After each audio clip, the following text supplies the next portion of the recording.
Tu es Seigneur de ce peuple, tu es roi de ce pays.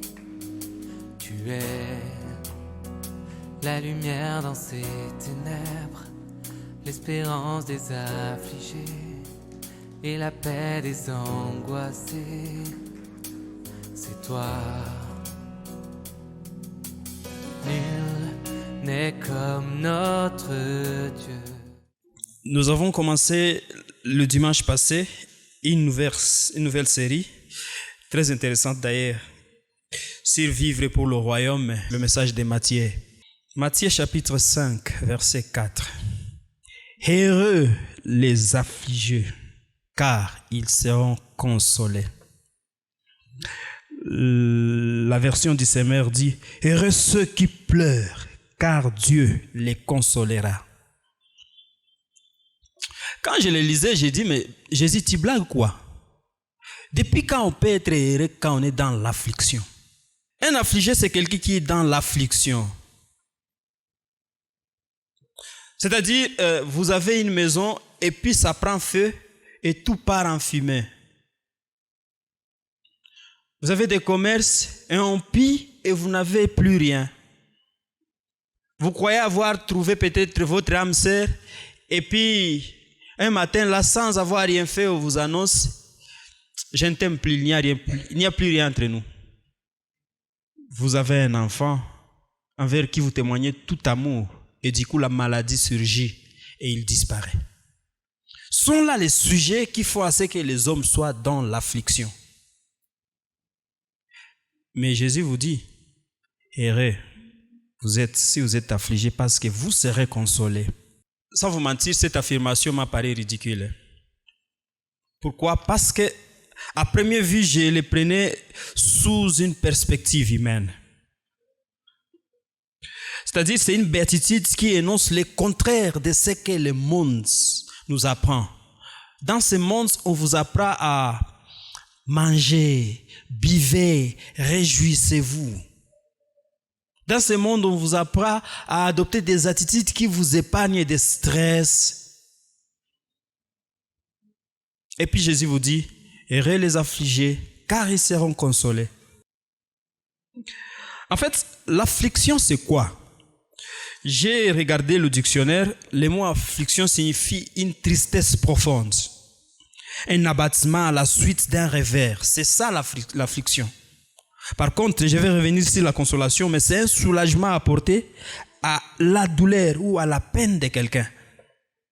Mais si vous êtes dans une situation de tristesse profonde, et puis on vous dit de vous réjouir. Alors, elle peut être causée, je l'ai dit, par la déception, la mort, la perte, le rejet, l'échec. Et quand on regarde de la condition humaine, on peut penser que Jésus se moque complètement déjà ou ne se soucie pas de la condition de l'humanité. Mais c'est faux. Il sait de quoi il parle. Pourquoi? Rappelez-vous, il avait aussi un ami qui est mort, Lazare. La Bible dit que quand il est arrivé devant le sépulcre de pauvre Lazare, les plus petits versets, les plus courts versets de la Bible est énoncé là-bas. La Bible dit, Jésus plaira. C'est-à-dire, il a été aussi émis de compassion, il a senti la douleur et il a pleuré. Il n'est pas indifférent. Nous venons de lire Matthieu ici, chapitre 8, où il voit Jaïrus et qui lui dit que mon fils, mon serviteur, il est mort, il est malade. Qu'est-ce que tu fais? Il l'a guéri. Vous voyez la veuve de Naïn, l'unique fils est mort. Jésus le ressuscite. C'est-à-dire, il n'est pas indifférent dans la condition ou dans les misères que nous traversons. Non, ce n'est pas l'expression de l'indifférence, mais il exprime la réalité d'une vie que nous devions mener, mais que nous avons rejetée à cause du péché. C'est ça la vraie vérité, c'est ça. Nous sommes spirituellement malheureux. Nous sommes spirituellement pauvres. Nous sommes spirituellement misérables, dépourvus de tout et sans moyens. Nous n'avons rien. Et c'est de ça que Jésus parle. C'est-à-dire, en dehors, à l'extérieur, nous paraissons plus prétentieux, mais quand Jésus regarde, lui qui sonde même les reins, lui qui regarde la profondeur du cœur de l'homme, il voit autour de lui des pauvres, des hommes affligés.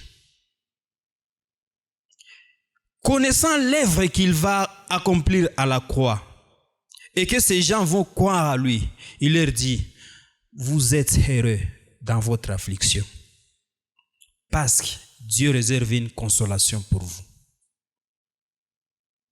Alors, en voyant, je ne sais pas si c'est une phrase parce qu'il n'y a pas de sujet, verbe et complément, mais il dit, heureux les affligés parce qu'ils seront consolés. Il y a deux choses. Et c'est à cela que nous allons nous apaisantir. Nous allons traiter d'abord de l'affliction de l'homme. Et puis par la suite, nous allons voir maintenant la consolation de Dieu. Nous sommes en train de parler d'une affliction spirituelle. Pas physique. Parce qu'il parle d'un royaume spirituel, il édicte la charte d'un royaume spirituel. 2 points. L'affliction de l'homme, qui me paraît comme une mauvaise nouvelle d'ailleurs, et puis la consolation de Dieu, qui est une bonne nouvelle aussi. Je me rappelle, on avait un voisin, c'est un commerçant. En 1996, il avait un dépôt au marché de Kadoutou et puis le dépôt a pris feu. Alors le monsieur a pleuré comme un enfant. Bon, nous étions encore trop jeunes là, j'étais étonné de voir un homme adulte parce que moi je croyais qu'un homme adulte ne pleure pas. Ce sont les femmes qui pleuraient au dé, mais je n'avais jamais vu un homme pleurer. Le monsieur a pleuré, il a gémi. Et puis, parce qu'il voyait toute une vie partir en fumée quand on lui a annoncé que le dépôt a pris feu au marché de Kadoutou. Tous les membres de famille venaient consoler, mais ce qui était curieux, le gérant qui était à tout moment là-bas et qui administrait le tout, il semblait être indifférent. Il ne partageait pas la même douleur avec son patron. Et puis on se posait la question, qu'est-ce qui s'est passé? Bon, nous tous on ne comprenait pas, jusqu'à ce que le monsieur, suite à la colère, il lâche une parole et dit à son gérant, j'ai l'impression qu'on n'a pas choqué à nyuma ya hivi. Si on a hivi visa tufikia na huko tu unacheka na na pita tu. Kasi mbashi ni jiwe. Si sona c'est alipa ile vitu yote. Et puis le monsieur c'est, tu n'alipa sona c'est oui, moi je paye la sona, c'est on va réparer tout ce qui est, on va restituer. Ah, vous voyez, dans son affliction, suite à la perte d'un bien, il apprend une bonne nouvelle que parce qu'on payait l'assurance, tout sera restitué. Apparemment, c'est la situation que Jésus est en train de présenter ici, mais les gens ne savaient pas qu'il y a au moins une société d'assurance au ciel et qui a envoyé un émissaire sur terre pour venir payer les dégâts que l'homme a causés à l'humanité. L'affliction de l'homme. Matthieu chapitre 5, verset 4. Heureux les affligés, heureux ceux qui pleurent, heureux ceux qui sont dans les tourments, heureux ceux qui sont dans l'affliction. Je vais illustrer ça avec une histoire biblique. Lisez avec moi Luc chapitre 7, verset 38 à 50. Un pharisien pria Jésus de manger avec lui. Jésus entra dans la maison du pharisien et se mit à table. Et voici une femme pécheresse qui se trouvait dans la ville, ayant appris que Jésus était à table dans la maison du pharisien, apportant un vase d'albâtre plein de parfums. Et s'étant derrière aux pieds de Jésus, elle pleurait. Et bientôt, elle lui mouilla les pieds avec ses larmes, puis les essuya avec ses cheveux, les baisa et les oignit de parfums. Le pharisien qui avait invité Jésus, voyant cela, dit en lui-même, si cet homme est un prophète, il connaîtrait qui et de quelle espèce est la femme qui la touche. Il connaîtrait que c'est une pécheresse, une prostituée. Jésus prit la parole et lui dit, Simon, j'ai quelque chose à te dire. Maître, parle, répondit-il. Un créancier avait 2 débiteurs. L'un avait 500 deniers et l'autre 50. comme il n'avait pas de quoi payer, il leur remit à tous deux leurs dettes, lesquelles l'aimera le plus. Verset 43, Simon répondit, c'est lui, je pense, auquel il a le plus remis. Jésus lui dit, tu as bien jugé. Puis, se retournant vers la femme, il dit à Simon, vois-tu cette femme?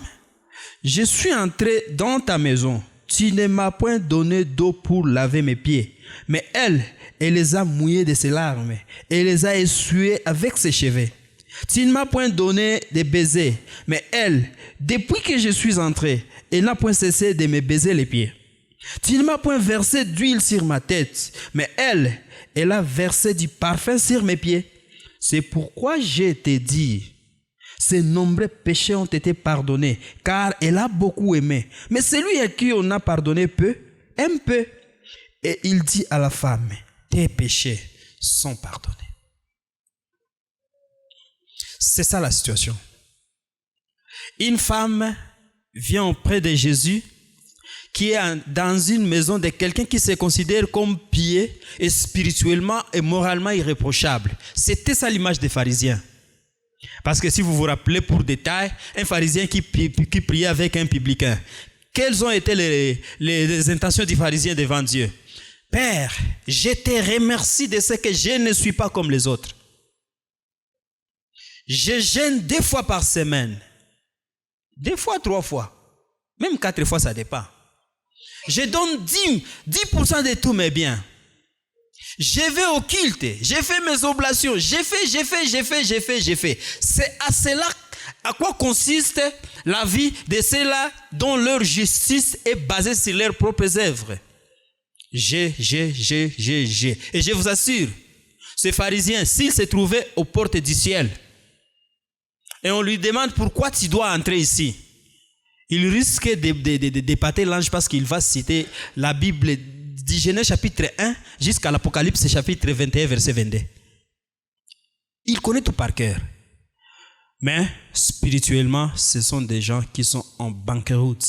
Mais parce qu'ils ont l'orgueil de prétendre connaître Dieu, ils fondent leur propre justice sur leur mérite. Jésus leur répond directement. Vous savez pourquoi il aime trop? Parce qu'il a pris conscience de son état spirituel. Elle connaît qu'elle ne peut pas se sauver et qu'elle sait le sauveur qui en présence d'elle peut le faire, alors elle témoigne de l'amour envers le sauveur.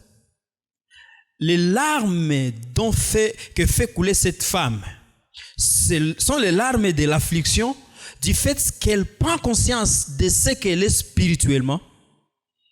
Elle est loin d'être ce qu'elle devait être et qu'elle est incapable de se sauver. Et heureusement que le Sauveur est en face. Lui dit quoi? Tes péchés sont pardonnés. Ça, c'est la première forme d'affliction. C'est une affliction suite à sa propre condition spirituelle. Quand vous lisez Romains chapitre 5, versets 12 et 8, 22, 23, vous allez réaliser 2 choses.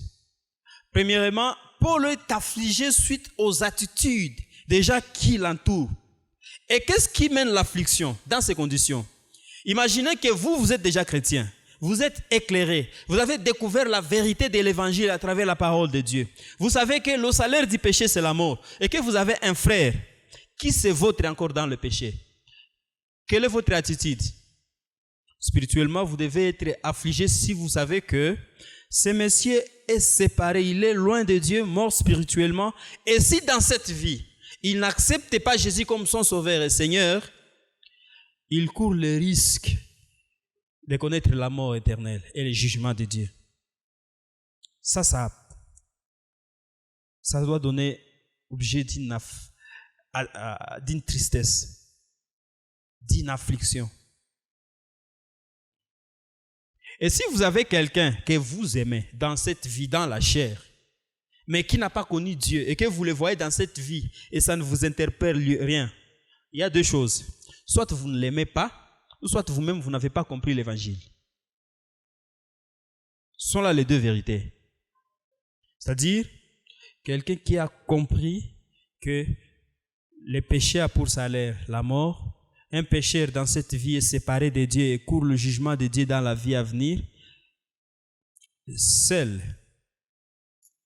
la seule chose dont vous pouvez l'aider avec, c'est de lui annoncer qu'il y a une solution de Dieu face au problème qu'il a du péché. L'aider à connaître Jésus et à être sauvé. Deuxième chose, par rapport à la tristesse, c'est notre environnement. Et pour le comprendre, venez avec moi dans Genèse, chapitre 3, verset 14. L'Éternel Dieu dit à la femme, « Pourquoi as-tu fait cela ?» « C'est le serpent qui m'a trompé, répond la femme, et j'en ai mangé. » Alors, l'Éternel Dieu dit au serpent, « Puisque tu as fait cela, te voilà maudit parmi les bétails ou les animaux du jardin. Tu marcheras sur ton ventre et tu mangeras de la poussière tout au long de ta vie. Je susciterai l'hostilité entre toi et la femme. » C'est qu'aujourd'hui, si nous vivons dans une société des hostilités, avant Genèse chapitre 3, il n'y avait pas d'hostilité dans le monde. Première conséquence du péché, il y a l'hostilité qui entre l'homme ou les humains et d'autres créatures. Deuxième chose, et à cause de cette hostilité, peut-être nous Afrique c'est la réalité du péché. C'est cette hostilité. L'exemple est peut-être très facile. Celle-ci t'écrasera la tête, alors ma conflit nanza, combat nanza, et toi tu lui écraseras les talons. Dieu dit à la femme, je rendrai tes grossesses très pénibles. Mesdames, la peine que vous ressentez pendant la douleur, c'est une réalité que le péché existe. S'il n'y avait pas de peine, c'est-à-dire le péché serait un mythe. Et c'est Dieu qui est en train de parler ici. Il a institué toutes ces choses. Troisième chose, il dit à Adam, chapitre 17, « Puisque tu as écouté ta femme et que tu as mangé du fruit de l'arbre dont je t'avais défendu de manger, le sol sera maudit à cause de toi. » Alors, haïta produire matunda, c'est avec beaucoup de peine. Au départ, le travail n'est lorsque tu travailles et tu te fatigues, c'est une réalité du péché et de la malédiction. Troisième chose, 18, il te produira des épines, alors douleur, blessure.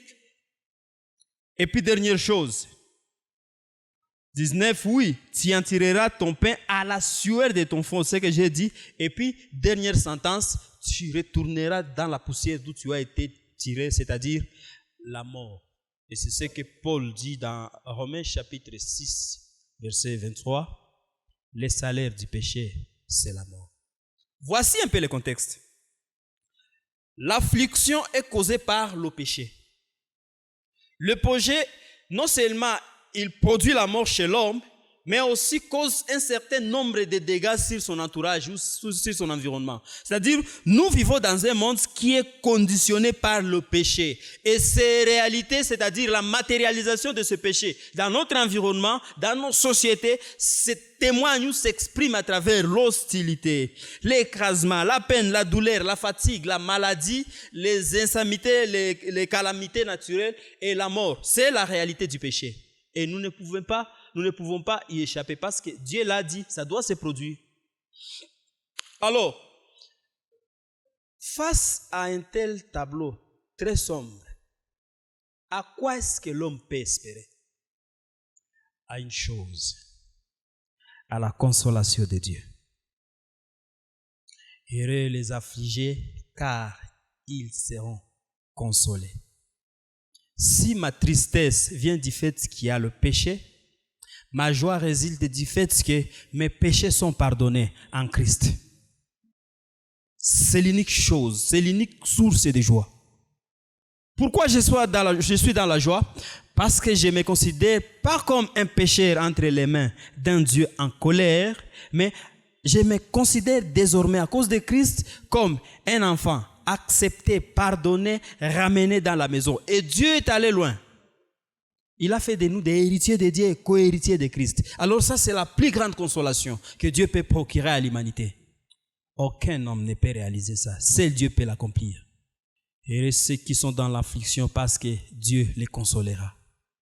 Voici à quoi ressemble la consolation de Dieu.